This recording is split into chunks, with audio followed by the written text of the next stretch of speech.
Well, okay, and now working with Puff, Bad Boy and everything, man.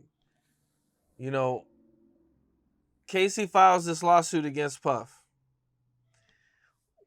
Were you surprised, and what was your initial thoughts when you first seen the lawsuit filed? Uh, when the lawsuit was filed, my initial thoughts on that whole thing was is that it was based on because she has some celebrity status. I've gotten calls from two different women who told me that they were trying to press charges against Puff and wanted to come on my platform and tell the people what he done to them.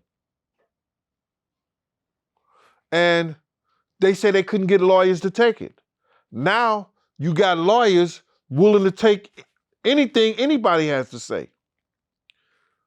Our justice system is messed up, brother, because if you ask those ladies who are coming out now, they probably tried to get a lawyer to take it long time ago, but they wouldn't because of the powers that be.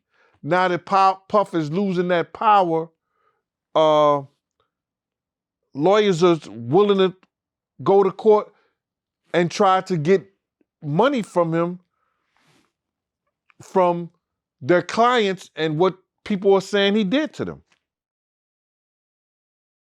Do you believe everything that she said? Do you think it's all accurate? I believe what he paid for. What do you mean by what he paid for? Oh, you mean the 30? Okay, you talk about the settlement that happened the next day. Right. So everything that was in I the don't lawsuit. I don't know all the things that were said, but you're not gonna pay for nothing that you didn't do. So whatever he paid for in that lawsuit, I believe. In the paperwork it says that he was addicted to painkillers and ecstasy. Have you ever seen anything like that, or when you were around him? I knew he was addicted to painkillers because after that incident with Kim, he used to have this little white guy he used to meet, or he would have the drivers go get the pills that he was addicted to from this little white guy who was selling him them opioids. Why do you think it took so long for people to come out and say something? I don't, like I said before, I don't think it took so long. It took somebody with celebrity status who had a legal team that was willing to go to war for her in order to get some justice for her in a compensation matter in a civil suit. I believe there is a lot of guys, a lot of people in that industry that have done things and people can't get lawyers to go to bat for them. Yeah, there's been a long list of other celebrities since this happened that it came out, and a lot of other celebrities started to get sued. What do you think about that list? And is there anything there that you've heard about? Well, I've heard about a couple of things, but you got to realize is that it's what they can prove. Like uh, with this Weinstein thing. Weinstein.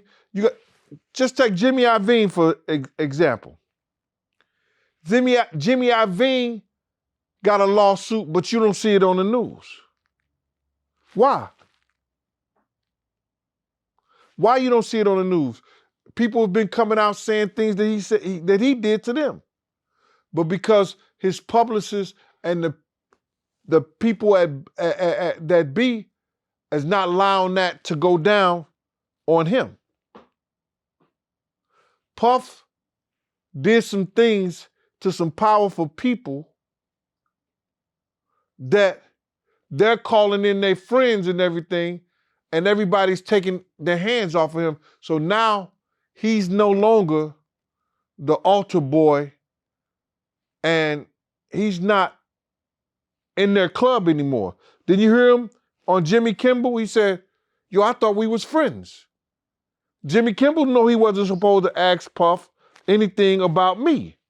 But he's not part of the boys club anymore. What's up? This is Cam Capone. We got more content like this coming soon, so hit that like button, subscribe, and stay locked in to Cam Capone News.